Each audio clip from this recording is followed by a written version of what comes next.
In this session, we are going to discuss third unit, and I have just listed some of the subtopics that we are going to discuss in third unit. First one, planning a computer program.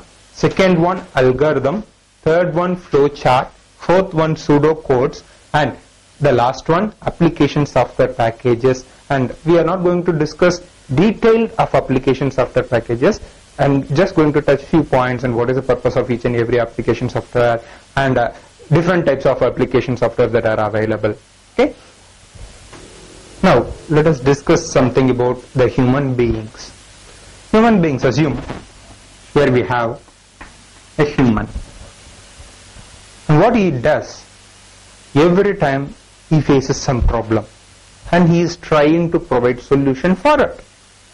And after providing the solution, he preserves the problem and the solution in his mind.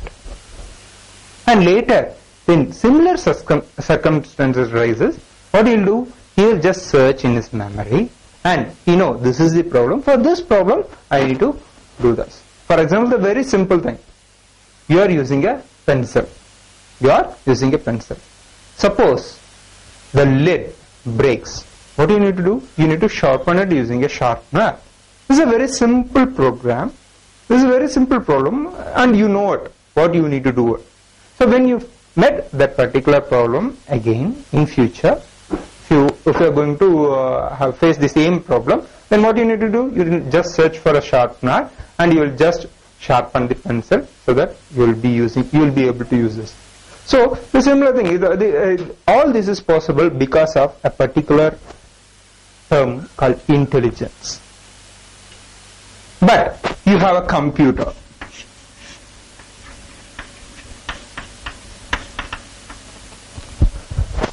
This computer, this doesn't have intelligence.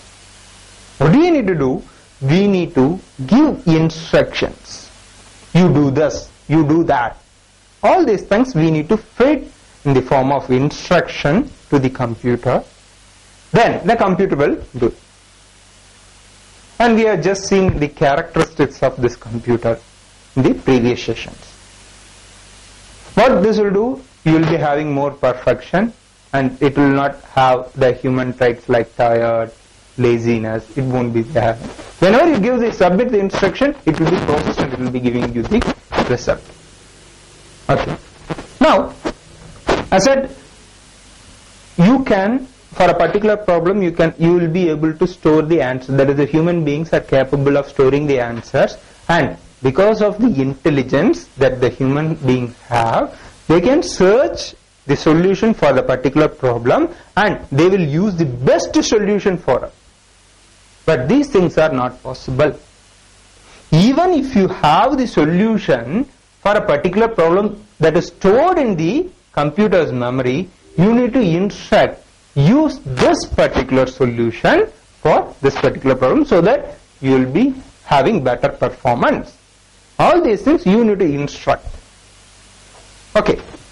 Next thing. So when we want to just send a message to your friend or whatever, now we have many medias to send messages and we have many modes to give the message. Suppose if you are not able to contact him directly, what you will be doing, you will be either using the mobile phone or you will be using some other modes to communicate some information.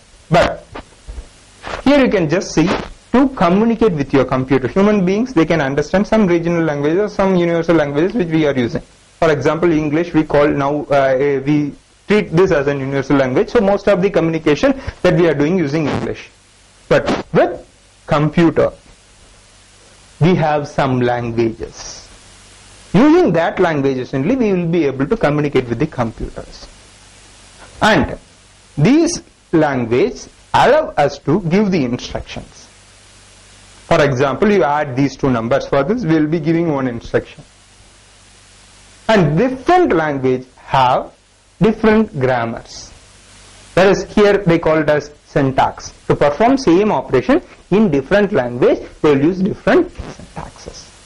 As we have, suppose in English, if you want to communicate, you will be having one particular sentence. Suppose if you want to communicate in some other languages, you will be having different pronunciation, you will be having different characters, and all these things convey the same meaning, but in different Similarly, here also different languages uses different syntaxes.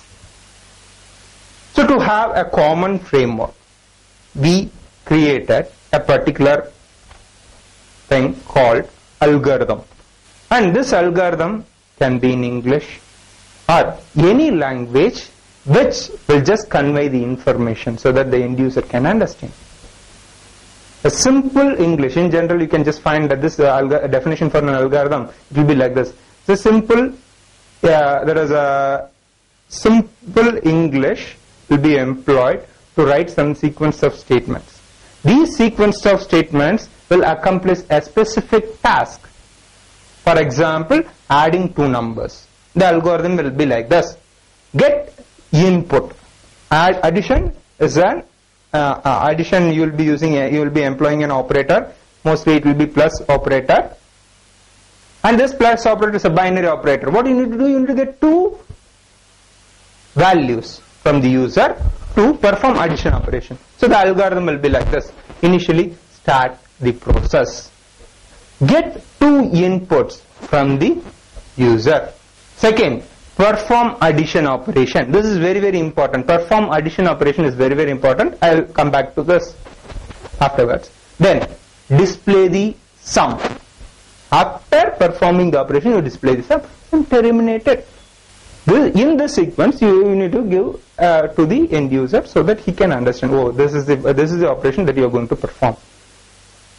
Now, this algorithm, anyone can just see it and they will be able to understand the process. So the algorithm should be written in such a manner, if you are giving that algorithm to someone, the person should be able to digest the concept. What are the steps involved and what you are going to do. The program is something different. It will be language specific, and we will be discussing those things. But here what I want to just say is, the human can be able to find the solution, find the best solution for a particular problem by using intelligence. But the computer are not capable. Even it have the solution for a particular problem, that might be the best solution, it will not be able to judge that I can use this particular thing. So the program, that is the developer or whoever the user need to instruct this particular. So to give the instruction, we are using the programming languages, and we have quite good number of programming languages.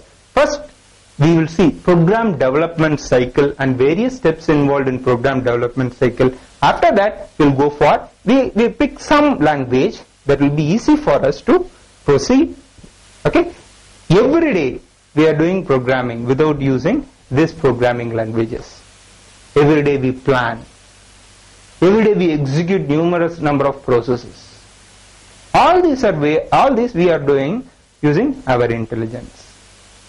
But for computer, we need to give all the instructions through some programs. And when I discussed about when we discussed the history of your computers, I said initially we have used binary languages, then assembly languages, then we have used high-level languages. We are going to start our programming practice using the high-level language. We are not going to use any assembly language. We are not going to use any binary coded language. We are going to use a high-level language which will provide a very good user interface using which we can feed in the program, and it has some options to compile it, some options to execute it, and you can just see the output on the screen. First we will see what are the steps involved in program development life cycle. These are the different phases in program development life cycle. So one which we have discussed in last unit, SDLC, that is software development life cycle. And of course, software is combination of different programs to accomplish a particular task. Here we are going to see program. Okay, one single unit of a total software.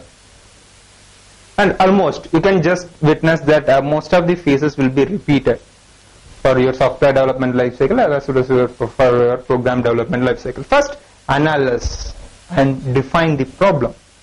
What is the problem? For example, I'll give one example, and at different phases what are the things that we will be doing, and I will be explaining both the things parallelly. You have a collection of names, set of names, and you want to arrange it in alphabetical order. You want to arrange set of names in alphabetical order. This is the problem. Now, what we generally used to do, okay, this is the problem. Suddenly, if we ask a particular person to provide me a program with us, okay, the problem is given. Now I need to provide a solution. I'll just search for the solution. Please underline the word search for solution. Then just see what we will be doing. Have anyone done this particular, have anyone solved this particular problem? And what will we do? Oh yes, there is one particular algorithm which allows us to do this particular task. Okay, the name of that particular algorithm is bubble sort. Okay, why don't we use that? Okay. Use a bubble sort, and we will be swapping the by character, we will be searching, we will be comparing the string, and we will be just swapping, and we will be arranging, we will be sorting either in ascending order or in descending order. There is alphabetical order or in reverse alphabetical order. It is possible. Is this the right way? No. As soon as you get one particular problem, you need to analyze it. Don't end up with some other solution. When you just refer some other solution, then definitely you will not be able to provide a new solution. Even for some purpose, if you refer, then some way or other you will be biased to that particular solution. First you try. Use your own intelligence, use your own common sense to provide a solution. It might be it might consume some memory, it might consume a lot of CPU cycle. Okay. But if you just refer other solution and if you start implementing it, then definitely you are not going to learn the programming in a correct manner. You are biased. First, when you are given a particular program and they are asking, for example, write a program in C language to perform addition operation. If you get that particular question, first you need to know whether I know all the syntaxes that are required to accomplish this particular task. That is the first thing that you need to know. Because the first statement, write a program in C language. Okay. So after that only you will be just analyzing the problem. Okay. Now they have given one particular problem that I need to add two numbers. So what I need to do? I need to first step, I need to get two inputs from the user. Then I need to learn the rule how I can perform an addition operation in C language. First, I need to know how I can get two inputs from the user using C language. Then, how I need to perform addition operation using C language. Third, I need to display the result in user understandable form. So that will be the third step, how I can display the result in user understandable form. For all these things, I need to know the rules. Then only I will be able to perform the operation. So from the childhood, we are learning mathematics. And we know how the addition operation is performed.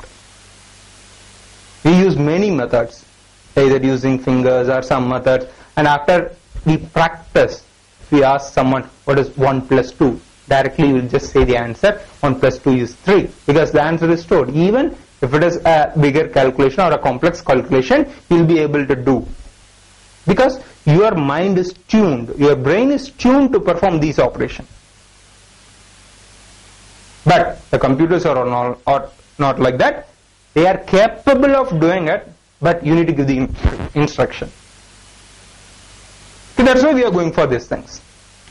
First, you need to define the problem. Okay, the definition of problem, as I said earlier, you need to arrange the given set of strings in alphabetical order. The next step, task analysis. Task analysis. You need to just narrate different methods for solving this particular problem, whether this is feasible, whether we will be able to do it, or this problem is computable. All these things you need to analyze. That will be done in task analysis. Next, design. Here comes your algorithm. You need to write the algorithm for each and every sequence of steps written in English to accomplish or for specific task is called algorithm. You need to give different algorithm. That is, initially you are performed. These are the ways you can provide solutions in task analysis. For all those methods, you need to write the algorithm. And from the algorithm, you will be testing these algorithms whether this will give a correct result and the accuracy will be high. All these things will be performed in testing of algorithm. Then you need to go for the coding. That is, you will be typing the syntax using the editors which are provided in different languages. But for we following these steps, simply you can just say more than 60% of the students, what we are doing, if I get a program or if I get a problem, directly I will be start typing it, and we sometimes we are not bothered about to know the logic itself. Just borrow the program from some others, or we will just download some programs and we will be using it, and somehow we will be managing to get the output. But the best practice, please make sure that you are following these steps. After performing the coding, you need to do the documentation. In this documentation, you need to give all the information, why we are used a particular variable, why you have declared a particular variable as array, what is the purpose of these variables, and what is the purpose of these functions. All these things should be available in the documentation. After this, the program is one part of the total software. You need to add this particular program to the final module so that the final software is ready for dispatch or for deployment. Okay, now I thought you are given a problem like arranging sequence of strings in alphabetical order in your task analysis phase. Okay, I already given one particular solution. By comparing and swapping the strings, we will be able to sort in some n passes, or n into n minus 1 passes. We will be able to get the sorted thing, or strings that are arranged in alphabetical order. If you are able to get it, first, that is one particular method. What are all the other methods that we have? Those things we need to analyze. For all those things, we need to write the algorithm. Suppose you have 6 methods. For all 6 methods, you write the algorithm. Then you check the result by giving some known values. There is test cases, we usually say. For test cases, if you give this particular input, this will be your output. You check for the accuracy. That will be performed. And then finally, you type the instruction in some languages. After that, you go for documentation. These steps, if you follow, definitely each and every individual are capable of giving more than one solution for a particular problem. And almost everyone is capable of giving a new solution. But the thing is, whether your solution outperforms other thing, okay, that is a big question mark. But even if your solution is not outperforming the other one, you have many disadvantages. Good, you have tried, you have made attempt. That's what we want. Now we are going to see the problem solving techniques. So this is a very vital part. Okay, before writing a program using some language, we need to find what are all the possible ways that we can solve this particular problem. We have some techniques. One is algorithm technique, next is flowchart based technique, the third one is pseudocode based technique. Each technique has its own limitations, it has own pros and cons. But we are just going to discuss what are how we are going to solve a particular problem using each and every technique. First I will give you a simple thing, algorithm. I said it is not a program, but it will be having sequence of steps that are involved in solving a particular problem. Next one is flowchart. It is diagrammatic representation of a particular process. You have some sequence of steps. If you have to give it in diagrammatic form, then it is called as flowchart. Next one is pseudocode. Pseudocode will not use a complete statement. For example, if you are going to get two input to perform addition operation, in algorithm what you will be saying, obtain two integral values or two integral values from the user to perform addition operation. This will be the full statement. But in pseudocode what will be giving, read A and B. Read A and B. So if we give that, it conveys the meaning that we need to get two input from the user. So the statements, number of strings that will be used to perform to explain a particular step will be drastically reduced. And here also the pseudocode, okay, you can, there is the earlier days we used to have this particular thing, pseudocode for Pascal, pseudocode for COBOL, then pseudocode for basic language. Similarly we have pseudocode for different languages. So there we will say, suppose read. Sometimes if you are using for C language, scan A and B, print A and B. All these things are possible. That is the advantage of pseudocode. Now for one particular problem, I'll just write algorithm. For flowchart, first we will see what are all the diagrams, pictorial representation we will be using for different, for representing different operations. And after that I will give you one example. And next we will see a pseudocode. For all these things we will take the same example, summing two numbers or two integral values.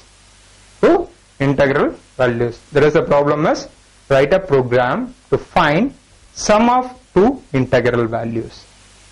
How we are going to do it? That's what we are going to see. First we will discuss the first problem solving technique, algorithm. This is algorithm for one problem. First you need to give what is the problem, sum of two numbers. That is, we need to find the sum of two numbers and we need to display it. What are all the inputs? We need to give two integer values or integral values. Next output will be sum.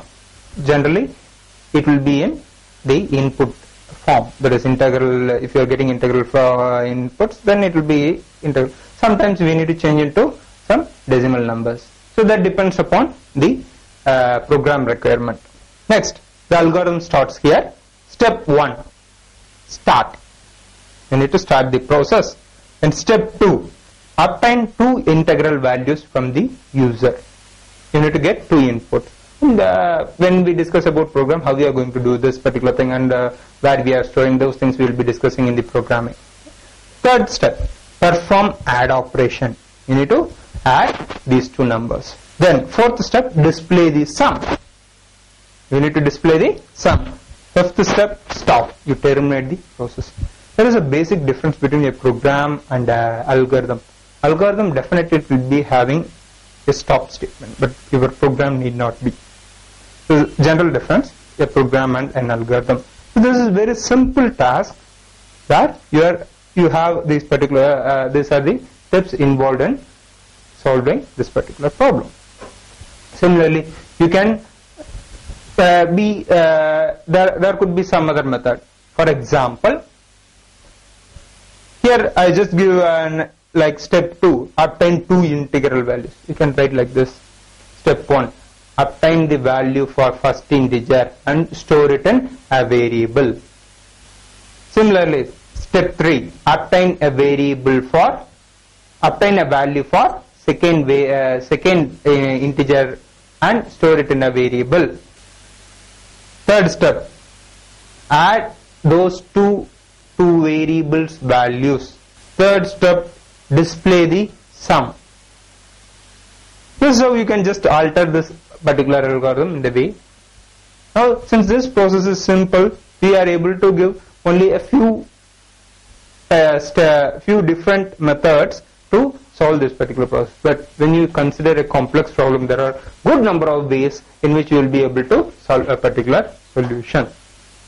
And the optimization is also very, very important, which we will be discussing the later sessions. Why we are going for optimization and the efficiency of an algorithm, all these things we will be discussing when we discuss about the complexity of memory, complexity of CPU clock cycles, all these things we will be discussing those things in detail.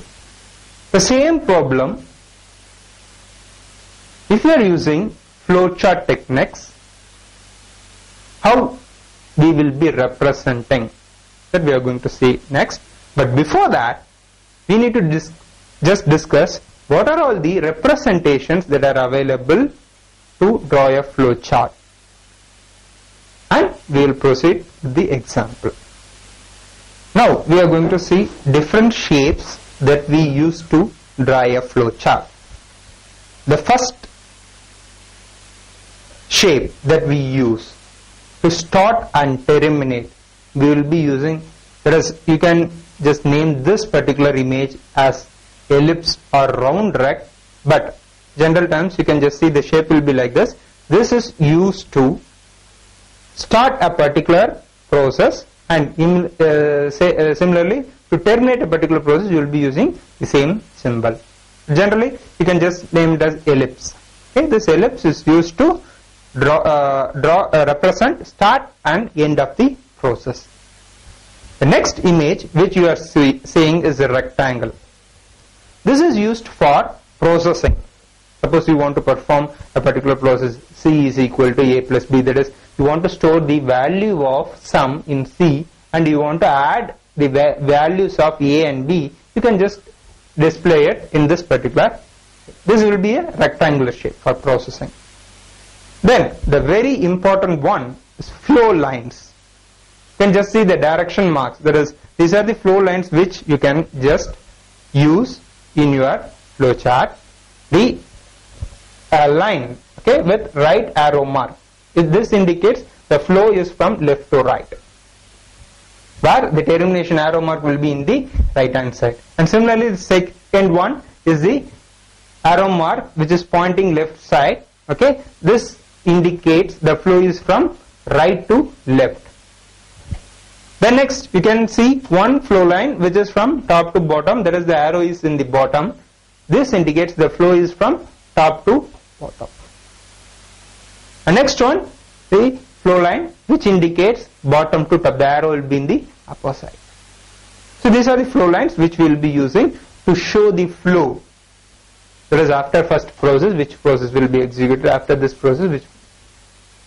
Next, to get the input, okay, you can use this particular diagram. This you can just say a rectangle or a parallelogram. Okay, you can give any name. This rectangle will be cyclic tilt. Okay, the rectangle will be cyclic tilt, and you can use this for get the input and to display the output. But in some older books you can just see one particular rectangle where the left corner, okay, where the left corner will be tapered.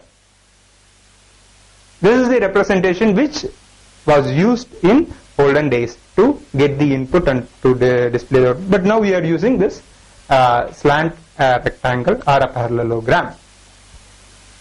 The next image which you are going to see is very, very important. this is used for decision making. This is a rhombus. That inside the rhombus you will be just giving the condition, and each rhombus will be having at least three flow lines. One is getting from the input, that will be to the top corner, and after that you will be having, there is one will be going towards right and another will be going towards left. So one particular condition, if condition satisfies, if the condition satisfied, it will be taking that particular direction, then you need to give that flow line name as yes. Otherwise, it need to take this particular line, you need to name this particular flow as no, and you can perform the operations. And you will not be able to give the full flowchart in one page. So what you will be using? You will be using connectors, so that the connector will indicate this connection goes to this particular connection. So for that you will be using this particular shape. This will be in circle shape. These are all the frequently used representations, shapes to draw a flowchart. And there are quite a good number of representations which we will be using for online storage, offline storage, and magnetic disk. All these things are shown here. You can just see.